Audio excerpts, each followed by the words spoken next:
dia, casa de oração. Bom dia para você aí que nos assiste online, de qualquer lugar do Brasil, das nações. A presença do Senhor é muito real, é muito palpável neste lugar. E eu torço, eu oro para que na sua casa, aonde você está assistindo, a presença de Deus também esteja aí com você. Amém? Ó Espírito Santo de Deus, muito obrigado pela sua presença. Hoje o nosso tema é chamado geracional. O chamado geracional. Hoje é uma convocação que Deus está fazendo para que você entenda o seu chamado e anuncie as boas novas dele pela terra. E essas boas novas já atravessam milhares de gerações e elas vão durar até a volta do Senhor Jesus. Quem acredita nisso, quem crê, quem entende isso, fala amém aí na sua casa. Ele tem um chamado especial para todos nós. Amém? E vamos entender primeiramente o que é chamado. O que é um chamado? Olha só o que o dicionário fala para nós.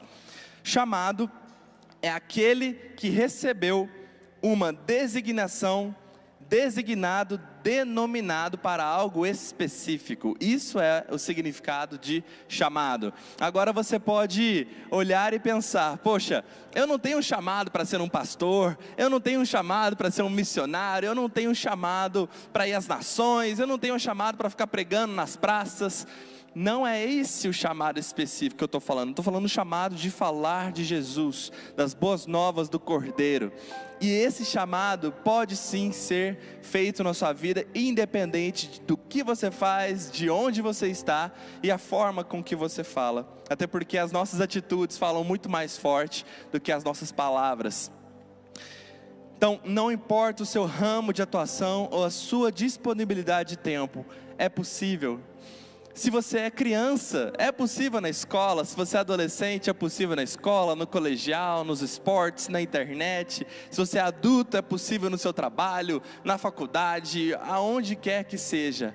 Porque o Espírito Santo de Deus, Ele quer se comunicar com as pessoas. E Ele precisa de pessoas, Ele precisa de nós. Precisa que entendamos, né, o nosso chamado. E esse chamado atravessa gerações, vem dos nossos pais, nossos antepassados, e vai durar ainda milhares de gerações. É um exemplo bobo, pode parecer bobo, mas quando eu era até mais jovem, eu gostava ainda mais de jogar jogos, e pode parecer engraçado, mas quando você joga um jogo online, você consegue construir o nome de usuário, né? É o seu nickname. E eu já, nesse nickname, já coloquei várias vezes assim, ó: Jesus te ama. Pode parecer engraçado, mas você não tem noção de quantas pessoas conversavam comigo ali, online mesmo, falando: você está falando que Jesus me ama? Eu falo: é isso mesmo, Jesus te ama. E já evangelizei algumas pessoas através dos jogos, só por conta do meu usuário, às vezes, ter sido Jesus te ama. Você tem falado para as pessoas que Jesus ama elas? Não importa se é online, presencial, no seu trabalho, na sua escola, na sua faculdade, aonde você está. Você tem falado para a sua família? Você tem falado no seu bairro? Você tem falado com o seu modo de viver? Com o seu testemunho? Olha só o que Deus fala conosco, lá em Jeremias 29:11. É uma palavra muito poderosa que inclusive a gente fala muito aqui na casa de oração. Olha só o que Deus fala para nós: porque sou eu que conheço os planos que tenho para vocês, diz o Senhor, planos de fazê-los prosperar e não lhes causar dano, planos de dar esperança e um futuro. Essa primeira parte que para mim é mais fundamental hoje nessa palavra, sobre um chamado. E ele fala para nós: porque sou eu que conheço os planos que eu tenho para vocês. Você pode pensar, como eu já citei: mas eu não sei pregar, eu não sou um pastor, eu não quero cuidar de pessoas, ter uma célula na minha casa, uma CO na minha casa. Não é isso. A gente tem que entender que é Ele que sabe os planos que tem para nós. Inclusive com o pastor Costa Neto nós aprendemos uma frase sensacional que foi na conferência O Reino, nosso aniversário da igreja em dezembro de 2019. E ele falou uma frase que decidiu até o rumo da minha história, da minha vida. Ele falou o seguinte: nós não precisamos fazer o que é certo, precisamos fazer o que Deus quer. Repete aí comigo: eu não preciso fazer o que é certo, eu preciso fazer o que Deus quer. Talvez você entenda ou percebeu na sua concepção que eu quero ser um empresário, eu sou empresário, é isso, isso, isso. Imagina que esse não foi o chamado de Deus para a sua vida, um chamado específico. Aí você chega nos céus, aí você vai encontrar com Jesus, com Deus, e eles vão falar: mas eu não queria que você fosse empresário, eu queria que você fosse um missionário. E existe também um caso onde o cara, eu quero ser missionário de qualquer jeito, e chega lá no céu, Deus fala: mas eu queria que você fosse um empresário, e bancasse missões, abençoasse, sendo generoso aonde você passasse. Esse chamado vai ser revelado a você com a intimidade que você tem com o Senhor, com o Espírito Santo.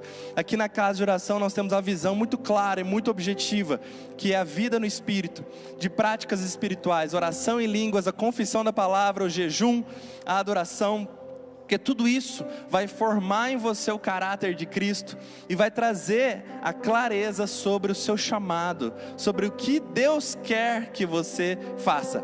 Mas independente, é isso que eu quero trazer também, independente se Ele revelar para você ou não que você tem que ser um missionário e sair do Brasil ou pregar para todos os lados como uma forma principal de atuação, você consegue fazer isso sendo um cidadão, vamos colocar, comum, no seu trabalho, aonde você está, a forma como que você fala, a forma como que você trata a sua esposa, a forma como que você trata os negócios, a forma como que você trabalha, diz também sobre o Senhor na sua vida, amém? Então, não precisamos fazer o que é certo, nós precisamos fazer o que Deus quer. E como descobrir o que Deus quer para a minha vida? Tenha intimidade com Ele, tente escutar o Pai. Quando você escuta Ele, fica íntimo, você consegue escutar nitidamente o que Ele quer para a sua vida. Esse chamado específico veio para mim e para minha esposa há uns 6 meses atrás, e desde então Deus tem feito maravilhas na nossa vida, e a gente sabe que é apenas o começo.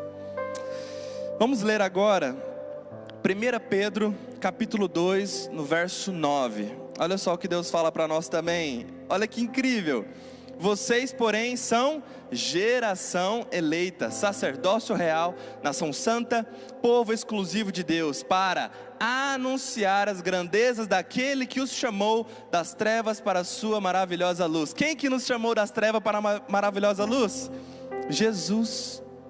A história foi dividida entre antes e depois de Jesus Cristo.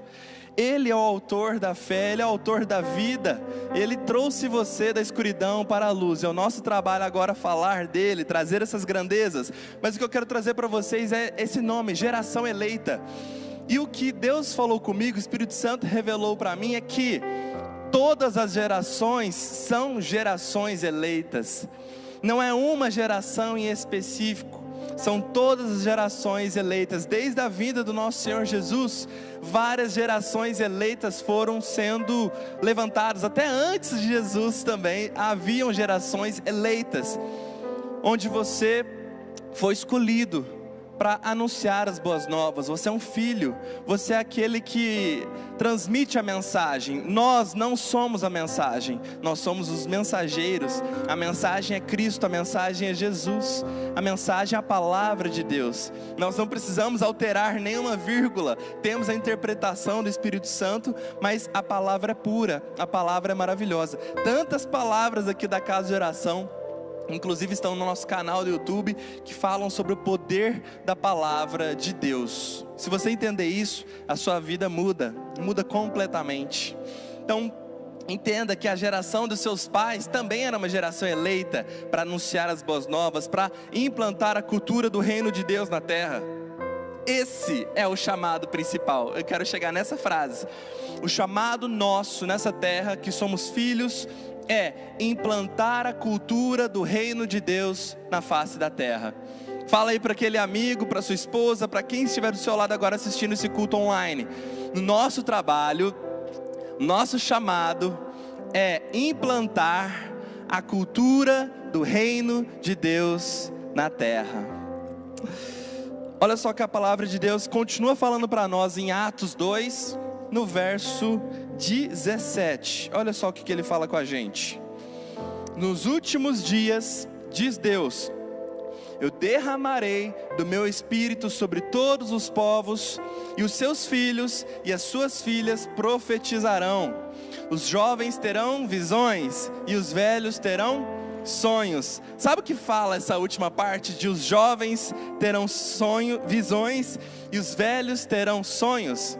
É que os jovens, eles têm as visões do que eles ainda vão completar, do que ainda eles vão fazer. Deus dá a eles a visão, depois as ferramentas para eles alcançarem essa visão.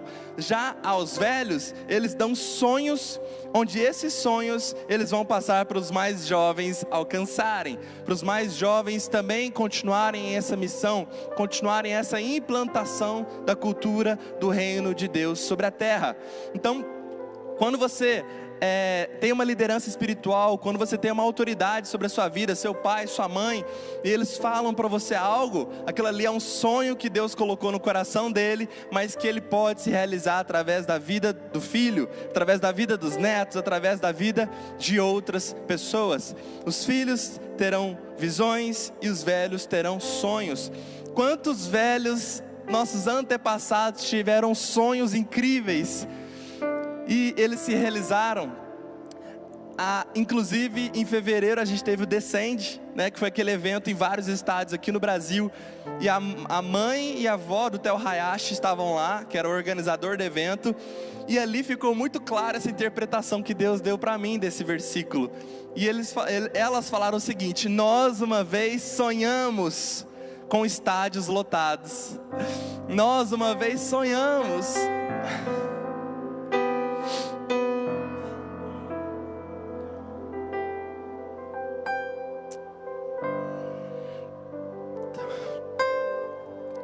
Elas sonharam.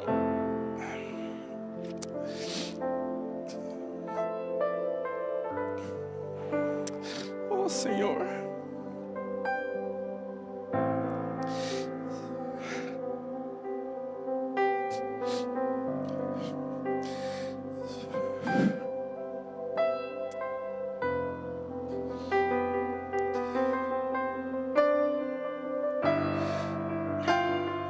Senhor, obrigado, Pai, por todos os sonhos que o Senhor deu aos nossos pais, por todos os sonhos que o Senhor entregou aos nossos antepassados, Senhor. E nós, como jovens, estamos realizando, Pai, estamos tendo visões, estamos fazendo tudo que o Senhor entregou a eles em sonhos.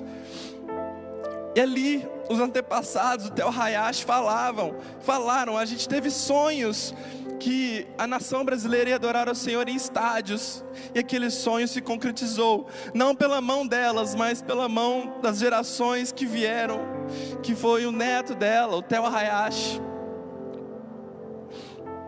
Isso é muito forte. Obrigado, Pai, por todos os sonhos que o Senhor entregou, Senhor, aos nossos pais, nossos avós, nossos antepassados, nossas autoridades. Agradeço em específico, Senhor, pela casa de oração. Obrigado pelo sonho que o Senhor colocou no coração dos apóstolos Marcos e Vânia, Pai. Toda uma geração, Senhor, foi transformada por causa desse sonho.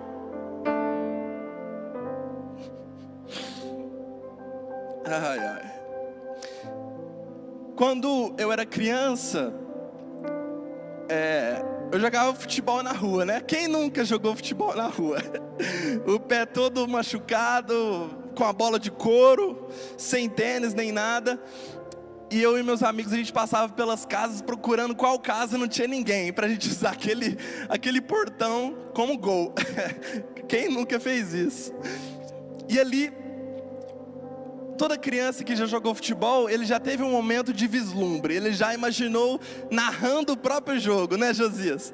Você vai lá e fingindo pensando que tem um estádio lotado, o Galvão Bueno te narrando, e vai o Gustavo e dribla 1, e dribla 2, dribla 3, ele dribla até o goleiro, chuta, faz o gol, e o Brasil é campeão mundial. Aí você é levantado, a torcida te joga pra cima. Isso é uma visão, é uma forma de ver. Agora, você teria coragem de narrar esse mesmo jogo que você está jogando, onde você driblou 1, driblou 2, driblou 3, driblou o goleiro e tocou para o outro fazer o gol? e o outro é levantado, o outro é comemorado, a torcida vibra o nome da outra pessoa. Você teria coragem de narrar essa história? Assim é o reino de Deus. O que importa é ganhar o campeonato. Não importa se é você que vai aparecer ou se é outra pessoa que vai aparecer. Não importa, porque o chamado é para toda uma geração implantar a cultura do reino de Deus. Não somos nós que vamos aparecer, é a presença do Senhor, é Jesus que vai aparecer. Ele é a mensagem, nós somos os mensageiros. Você teria coragem realmente de narrar todo um lance desse e tocar para o seu amigo ou para outro companheiro chutar e fazer o gol? Se você entende o que é reino de Deus, você teria. Porque não é a nossa imagem, não é a nossa fama, é o nome de Jesus, é o nome do Salvador, do Criador, do nosso Redentor. Olha só, eu vi também algo muito interessante, que não é a pessoa aparecer que vai realmente mostrar se ela foi importante ou não para o reino de Deus. Quem aqui já conhece ou já conheceu a história do Billy Graham, né? Billy Graham, um pregador que ganhou milhões e milhões de pessoas para o Senhor Jesus. Agora, você conhece quem ganhou o Billy Graham para Jesus e discipulou ele? Você conhece? Talvez a gente nunca vai conhecer. Talvez o chamado que Deus tinha para a vida daquele homem que ganhou o Billy Graham foi de apenas ganhar o Billy Graham. Ali, milhões e milhões e milhões de vidas foram transformadas por conta de uma ação, de um chamado que o Senhor deu para aquela vida. Então, com isso eu quero que você não despreze o chamado que Deus tem para a sua vida. Ah não, mas na igreja eu cuido da cadeira, eu cuido do som, eu cuido da iluminação. Não, o seu chamado é implantar a cultura do reino de Deus. Não importa se é limpando o chão, se é estando com o microfone na mão, você participa e colabora para que a implantação da cultura do reino de Deus seja real. O que importa é o time ganhar o campeonato. Nós não estamos sozinhos. E olha só que interessante, já citei em outra palavra sobre a história de Moisés, Josué e Calebe. Moisés resgatou o povo do Egito, mas ele não entrou na terra prometida. Josué e Calebe sim. Quando isso aconteceu, Moisés venceu. Moisés deve ter ficado triste, muito triste, pai, Deus, após tantos anos de tanto esforço, eu não vou entrar na terra prometida. Mas lá dentro o Espírito Santo fala para ele: ei, você venceu da mesma maneira. A geração que você criou entrou na terra prometida. Você venceu. Você talvez é um pai, é uma mãe que se sente frustrado de não ter vivido a vida que você quis viver, ou de ter vivido a vida que Deus quis que você vivesse. Mas você tem filhos, você tem arco e flecha na sua mão, você tem uma aljava cheia de flechas para serem lançadas, e a flecha, quando é lançada, ela não pode mais escolher para onde ela quer ir, ela já tem um destino traçado. Ali foi a mesma coisa. O arqueiro em si, ele pode não ter tido uma vitória direta, mas ele venceu, porque a geração ali venceu. Quando nós vencemos, nossos pais espirituais também vencem. Anote isso. Isso é o real significado de paternidade. Paternidade é plataforma de lançamento. Paternidade é plataforma de lançamento.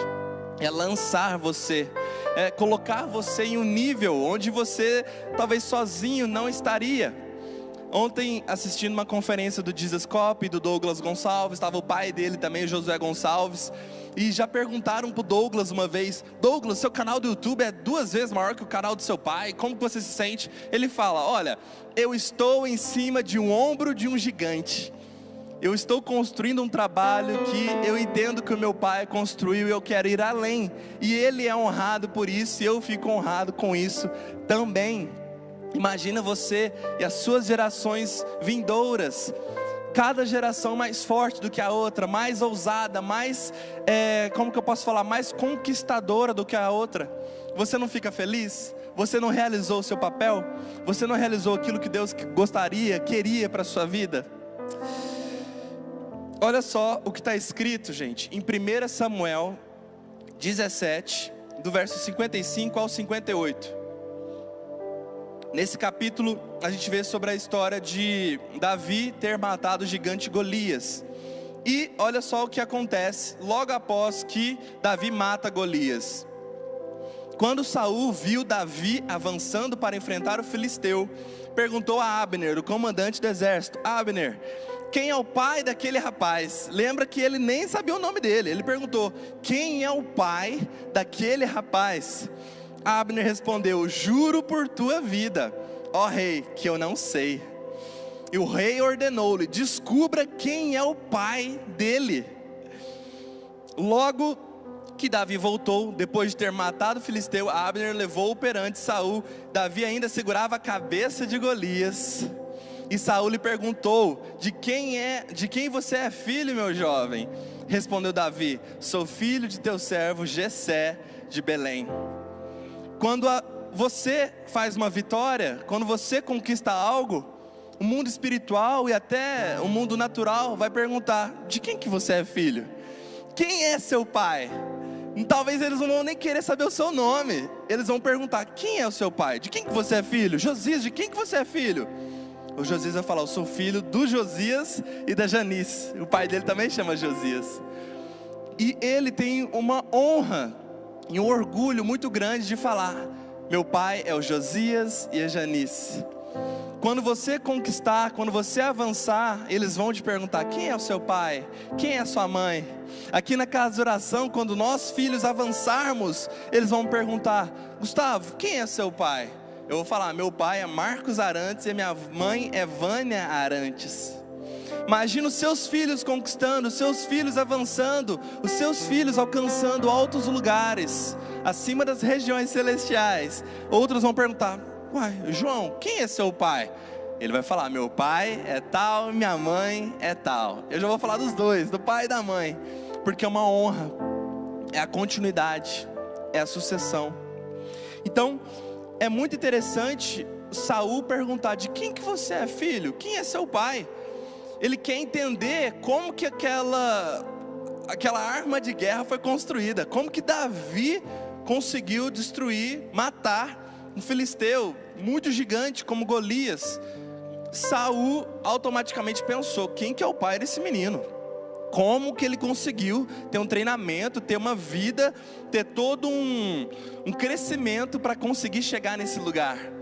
Quando a gente é pequeno e a gente faz alguma bagunça na escola, nossos pais são chamados para uma reunião. Aí, ou às vezes os inspetores vão falar: de que é seu pai, menino? Aí eles chamam o pai lá para conversar. Ao ponto que também, quando aquele menino tira boas notas, quando ele é um aluno exemplar, estou dando um exemplo, o pai também é chamado e eles perguntam: de quem que é esse pai? De quem que esse menino é filho de quem? Aí chega o pai. É um orgulho, é uma honra para o pai. Então, os pais serão reconhecidos pelos frutos que os filhos vão dar. Você é filho de alguém. Não importa se seu pai foi bom ou não para você. É um princípio você honrar o seu pai, honrar a sua mãe, honrar as suas autoridades espirituais, porque isso vai te colocar em altos lugares. Até porque o nosso pai nunca falhou. O nosso pai é Jesus, é Deus. Ele nunca falhou. Amém?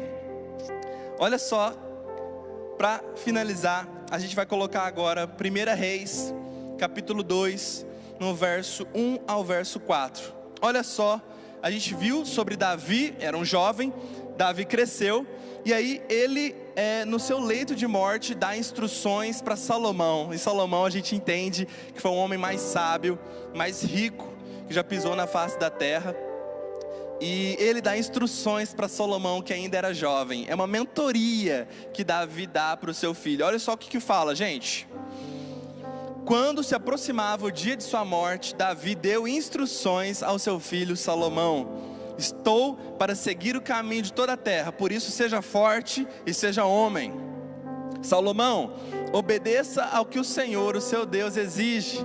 Ande nos seus caminhos e obedeça aos seus decretos, aos seus mandamentos, às suas ordenanças e aos seus testemunhos, conforme se acham escritos na lei de Moisés. Assim Feito isso, você prosperará em tudo o que fizer e por onde quer que for. E o verso 4: e o Senhor manterá a promessa que me fez. Que promessa é essa? A bênção.